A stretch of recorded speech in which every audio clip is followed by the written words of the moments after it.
If I can have everyone's attention, we'll continue our availability. We now welcome Jimmie Johnson, driver of the number 48 Lowe's Chevrolet, currently second in points with 5 wins, coming off a win last weekend in Dover. Jimmie, talk a little bit about being in Kansas this weekend.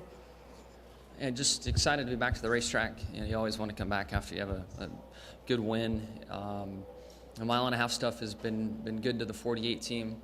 I wish we would have closed a few more wins during the regular season on the mile-and-a-halves, but we've had good speed.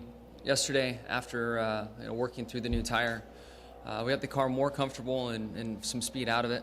But I still think there's a lot of learning to do and truthfully a lot of evolving for all the teams through today's practice and then into tomorrow's. The tire acts different. I think it's achieving what Goodyear wants to have happen. So directionally, it's a good move, but it's just different. It's just going to take us time to get all the speed out of it that we're wanting to have and understanding the tire exactly like we need to. But I thought yesterday was good. I'm very thankful that NASCAR gave us the extra time and gave us a nice head start on the weekend. Okay, we'll take questions now for Jimmie. We'll start with Dean, then come up to Claire.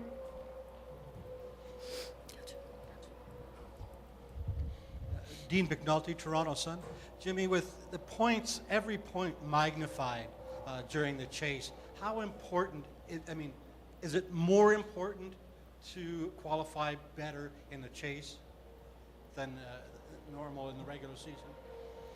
Yeah, track position is so important that, because things are condensed. Makes your day so much easier when you qualify well and you have a good pit stall and start up front.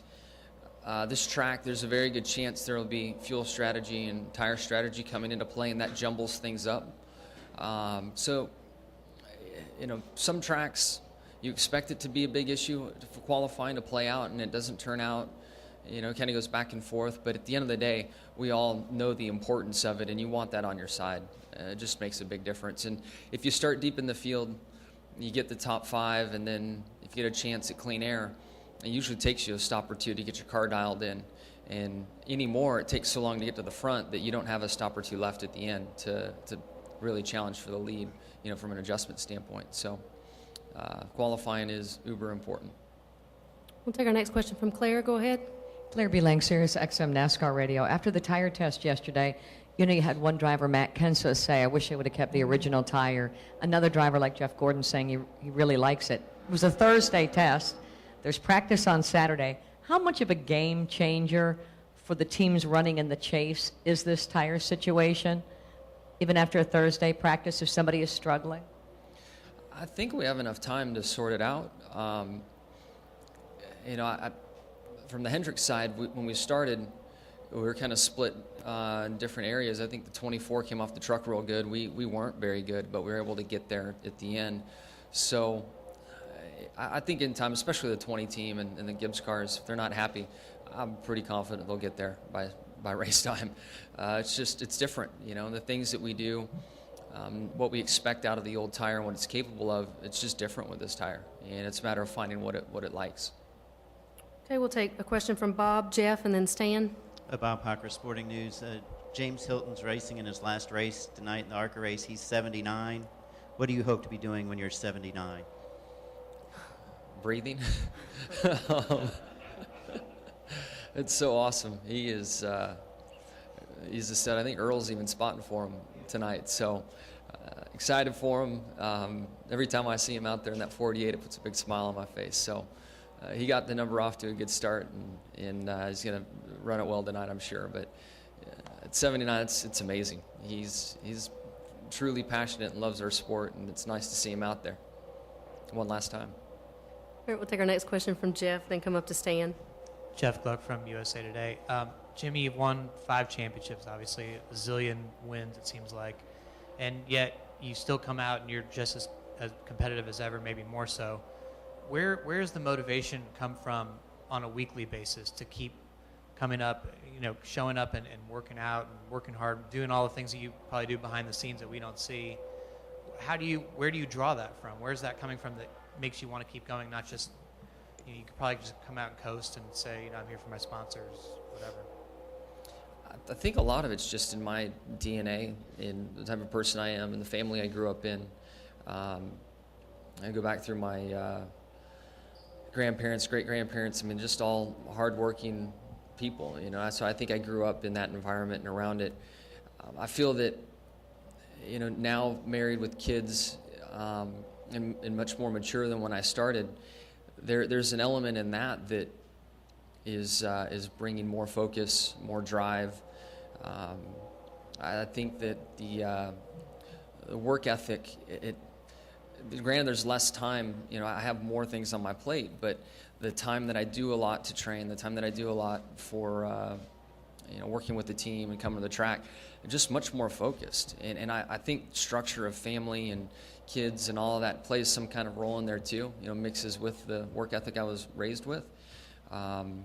So somewhere in the mixture of those things is where it comes from. But I am happy when I accomplish things. I'm happy when I make lists all the time, and when I scratch things off my list, even if it's honey-do lists or goals I make for myself, I just have that mindset where I like to work through things and accomplish things. Okay, we'll take our next question from Stan, then go to Brant. Stan Creekmore with RPMtonight.com.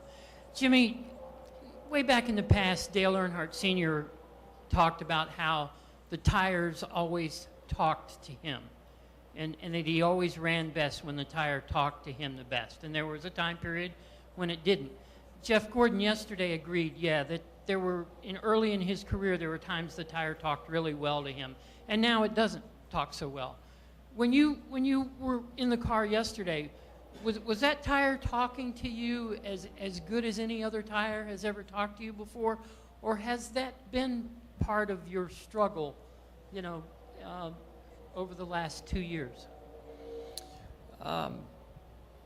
When you first started your question, I was thinking more of the radial era. I'm sorry, the bias ply era. I ran on bias plies in ASA for the 2 years I ran there, and then from then on I've been on radials. And bias ply, there is a big window of grip that you can feel and adjust the car. The sidewall is very flexible, so once you slip the tire, literally the sidewall on a radial, it's so stiff that once it slips, it stands up, and then the tire has to start over and grip again and let the sidewall fold. That aspect, I think, challenges all drivers. The radial era, I love watching some old footage, and I think there's something in my mind of Senior at Charlotte smoking the right rear tire all the way through turns 1 and 2. I mean, you cannot do that with a radial tire. It just doesn't happen. So I might not have the best opinion of all of that because I didn't really drive in that era on these tracks. The radial, you feel a lot of grip, but right behind that real nice grip level you have, there's a cliff on the other side. So we all generally drive a little more on edge now and a little more concerned with, what's on the back side of this. I'm being really greedy right now. What's next? And that's just the world of radial tires that we live in. And yesterday, I didn't feel, the tire, in my opinion, just has a lot less grip than what we had here before, what we've been on 1.5 miles.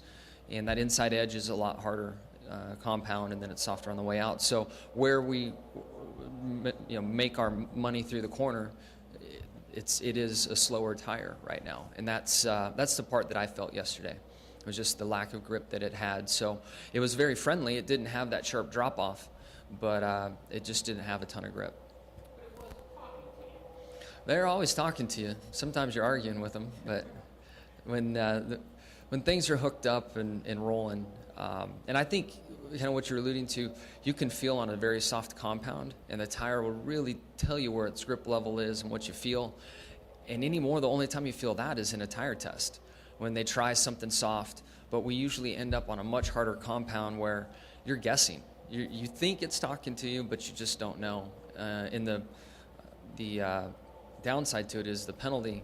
Once you lose control and once you cross that line, it's really severe. All right, we'll finish up with Brant, Jim, and Dean. Brant James, ESPN.com. Knowing it's still early in the chase, is there any way that the field, be it Jeff or Harvick, whoever, reels that sort of breakaway group back in unless you collectively or individually have that disaster finish with a part or a crash? Can just racing and knocking out finishes, can they catch you guys? I think there's enough racing left. Somebody gets hot and the others cool off. I mean, was it 30 points back to 4th, 30 something.